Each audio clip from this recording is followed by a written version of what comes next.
नमस्कार and welcome you world affairs. मैं हूं प्रशांत धवन। नाउ ईरान में हो सकता है कि आने वाले कुछ हफ्तों में या फिर कुछ महीनों में तख्ता पलट करने की कोशिश की जाए, क्योंकि प्रोटेस्ट यहां पर आउट ऑफ कंट्रोल हो रहे हैं। लोग सड़कों पे अपनी सरकार के खिलाफ विरोध कर रहे हैं। सरकार की जो फोर्सफुल पॉलिसी है, जिसमें सरकार डिसाइड करती है कि फीमेल्स क्या पहनेंगी क्या नहीं पहनेंगी, लिटरली हिजाब फोर्स किया जाता है फीमेल्स पर।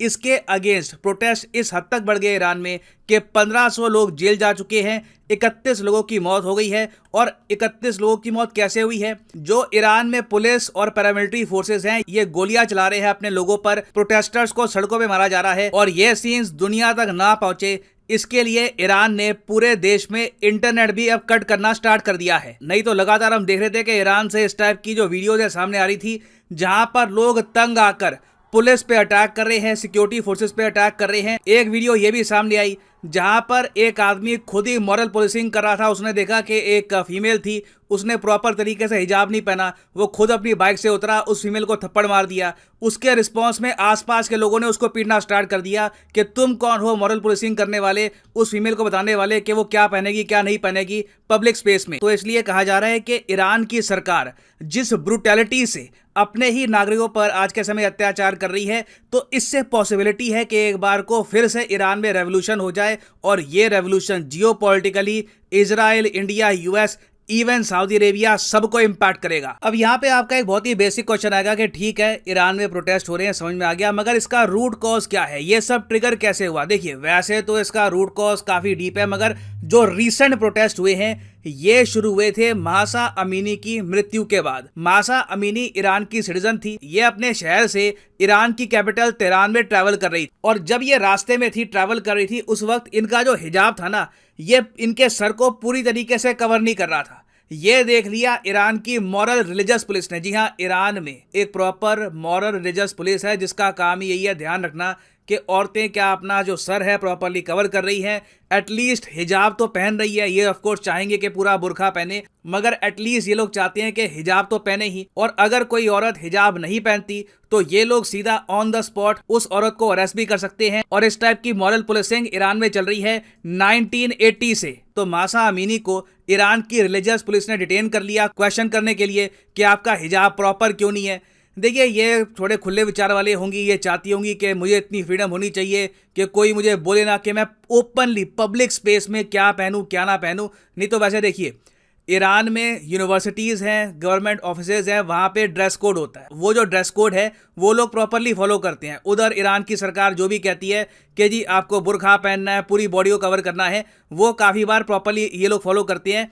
प्रॉब्लम ये आती है कि जब आदमी कहीं ट्रैवल कर रहा हो, खुले में शॉपिंग कर रहा हो, वहाँ पर भी कॉन्स्टेंटली उस पर सर्विलेंस रखा जाए और इंश्योर किया जाए कि जो ईरान की सरकार चाहती है वो वही कपड़े पहने। और अगर आप सोच रहे हैं कि महिलाएं क्या कपड़े पहनेंगी, इसको लेकर क्या ईरान में इतने ज़्यादा सख्त कानून है, तो मैं आपको बता दूं इनकी सरकार की पॉलिसी है। चाहे कोई वर्ल्ड लीडर भी आ जाए, किसी और कंट्री का विदेश मंत्री भी आ जाए, अगर वो फीमेल है तो कहते हैं कि हमारे ड्रेस कोड के हिसाब से आपको ईरान में एंट्री करनी होगी और तभी आप हमारे प्रेसिडेंट या सुप्रीम लीडर से मिल पाओगे।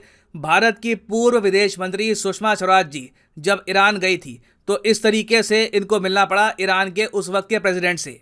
तो अब आप इमेजिन कर सकते हैं कि मासा अमीनी के साथ क्या हुआ होगा जब ईरान की रिलीजियस पुलिस ने देख लिया कि ये प्रॉपर तरीके से ये अपना हेडस्कार्फ नहीं पहन रही, तो इनको डिटेन कर लिया गया।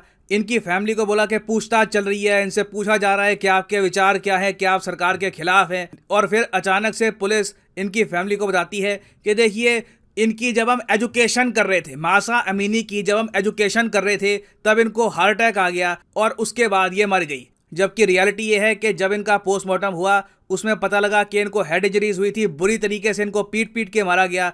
और जब ये न्यूज़ पूरे ईरान में फैल गई कि ये लोग इस हद तक अपनी अथॉरिटी को एनफोर्स कर रहे हैं लोगों पर, पूरे ईरान में प्रोटेस्ट शुरू हो गए।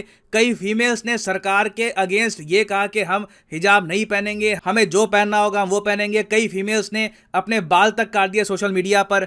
और अब ईरान की सरकार के लिए प्रॉब्लम यह है कि अब जो गुस्सा है ना ईरान में, ये लगातार ऐसे फैल रहा है कि चाहे राइट विंग हो लेफ्ट विंग हो, हर तरफ लोग इकट्ठा आ रहे हैं। वो कह रहे हैं कि देखिए, फीमेल्स को इस तरीके से डरा धमका कर एक ड्रेस कोड इम्पोज करना गलत है ना। वैसे आप आर्ग्यू कर सकते हो कि ईरान में इस बात की चेतना बड़ी लेट जागी है। बिल्कुल मैं कहूँगा कि कहीं ना कहीं इंटरनेट, सोशल मीडिया का बहुत ही इंपॉर्टेंट रोल रहा है। ईरान के लोगों ने देखा है कि बाकी दुनिया में लोग कैसे रहते हैं, वहाँ पे क्या कानून है। एक्सपोजर जो मिला है बाहर का, उससे ईरान की एक सोसाइटी में आप कह लीजिए एक अवेकनिंग जागी है कि हम पे एक लॉ, हमारी विमेन पे एक लॉ ब्रूटल तरीके से इम्पोज किया जा रहा है।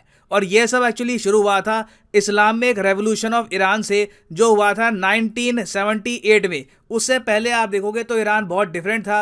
विमेन काफ़ी हद तक अपनी मर्जी के कपड़े पहनती थी। ऐसा नहीं है कि बिल्कुल देखो, ज़रूरी नहीं है कि कम कपड़े पहनना निशानी है कि आप ज़्यादा फ्री हो, आप ज़्यादा लिबरल हो। मगर जब आप किसी इंस्टीट्यूशन के बाहर हो, आप किसी पार्क में जा रहे हो, आप अपने घर के बाहर सब्जियां खरीद रहे हो, वहाँ पे आपको इतना हक होना चाहिए कि whatever you want to wear you can wear. तो ईरान की महिलाएं आज के समय 2022 में अपने बेसिक राइट्स के लिए लड़ रही हैं, जो बाकी दुनिया में बहुत ही कॉमनली अवेलेबल है। आप जान के हैरान होंगे, ईरान में वुमेन पर इतनी पाबंदियाँ थी कि 40 ईयर्स तक, 40 साल से भी ऊपर हो गए थे, ईरान की महिलाओं ने स्टेडियम में जाकर कोई फुटबॉल का मैच नहीं देखा। ईरान में बहुत ही फेमस स्पोर्ट है फुटबॉल, मगर स्टेडियम में विमेन की एंट्री नहीं। अभी रिसेंटली हमने देखा है कि फीफा और इंटरनेशनल कम्युनिटी के दबाव में आकर ईरान की सरकार ने 40 साल के बाद पहली बार ईरानियन महिलाओं को एक स्टेडियम में एंट्री दी और इन्होंने एक फुटबॉल मैच देखा। अब यहाँ पे आपका एक क्वेश्चन आ सकता है कि ये क्यों कहा जा रहा है कि ये मुद्दा इतना बड़ा है कि कल को इस इशू पर ईरान में फिर से रेवोल्यूशन आ सकता है, जो करंट रजीम है इसको हटाया जा सकता है। देखो, रीज़न इसका ये है, पहली बात तो ईरान की सरकार ब्रूटल तरीके से, मैं कहूँगा जानवरों की तरह ट्रीट करती है अपनी जनता को। अभी प्रोटेस्ट हो रहे हैं, सरकार ने ओपनली अपनी पुलिस को कह दिया है गोलियां मारो, जो सरकार के खिलाफ खड़ा होगा उसको खत्म कर दो। इसके कंपैरिजन में आप देखो इंडिया में, इवन यूएस में कितनी टॉलरेंस होती है प्रोटेस्टर्स के प्रति। और ईरान की सरकार का जो ये क्रूअल तरीका है अपनी जनता की आवाज को दबाने का, ये देखते हुए ही ईरान के कई लेजेंडरी फुटबॉल स्टार्स हैं, ये अपनी आर्मी को कह रहे हैं कि तुम लोग ना जनता के साथ हो जाओ।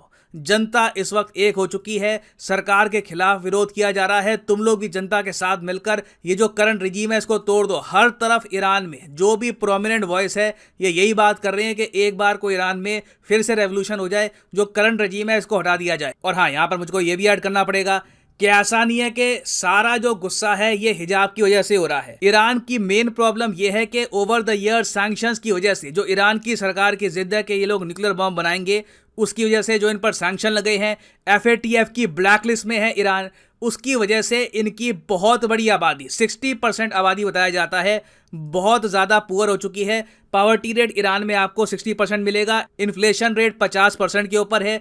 ईरान के लोग बाहर पढ़ने नहीं जा पाते, ये लोग अपना ऑयल नहीं बेच रहे, कोई ईरान का आपने सुना नहीं होगा कोई ब्रांड फेमस है, कोई कंपनी फेमस है, ये कंट्री इंडस्ट्री के नाम पे कुछ प्रोड्यूस नहीं करती। और इनके लोगों को पता है कि करंट अगर स्थिति चलती रही तो जो हाल नॉर्थ कोरिया का है वैसा ही इनका हो जाएगा, लोग भूख के मारे यहाँ पर मरेंगे। तो बहुत से इश्यूज हैं, ये कल्मिनेट हो रहे हैं। और इसलिए कहा जा रहा है कि ईरान की सरकार ने अगर कुछ गलती कर दी, एक बार को आर्मी जो है इनकी ये भी ईरान के खिलाफ हो गई, तो कभी भी ईरान में तख्ता पलट हो सकता है, या तो कोशिश होगी या फिर ऑल टुगेदर ईरान में रजीम चेंज हो ही जाएगा।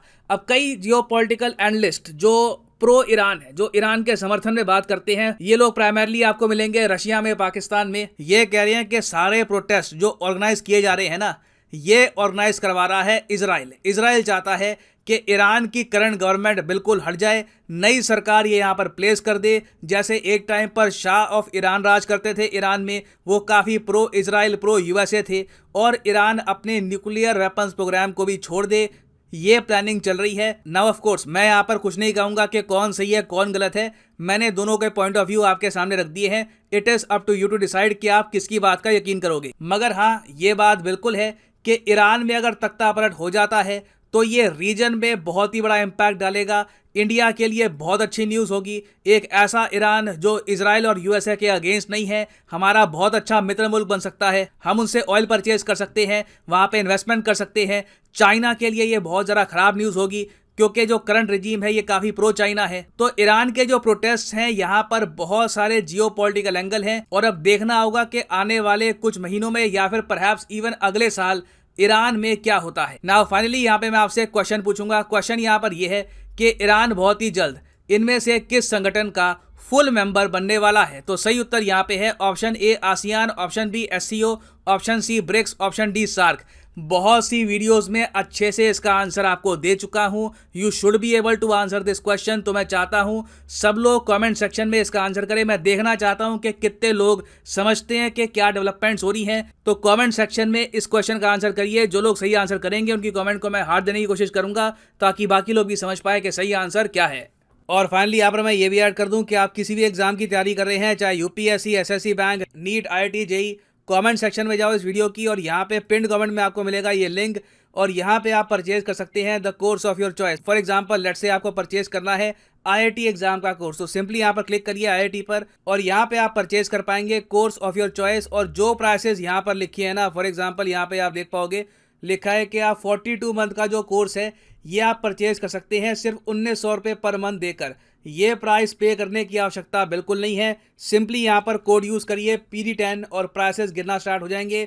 ये कोड आपको डिस्काउंट देगा यूपीएससी, एसएससी, नीट किसी भी एग्जाम के कोर्स में on Unacademy. So use the code PD10 and save your hard earned money. So इसी नोट के साथ ये है वीडियो का अंत। Thank you for listening and as always God bless you all.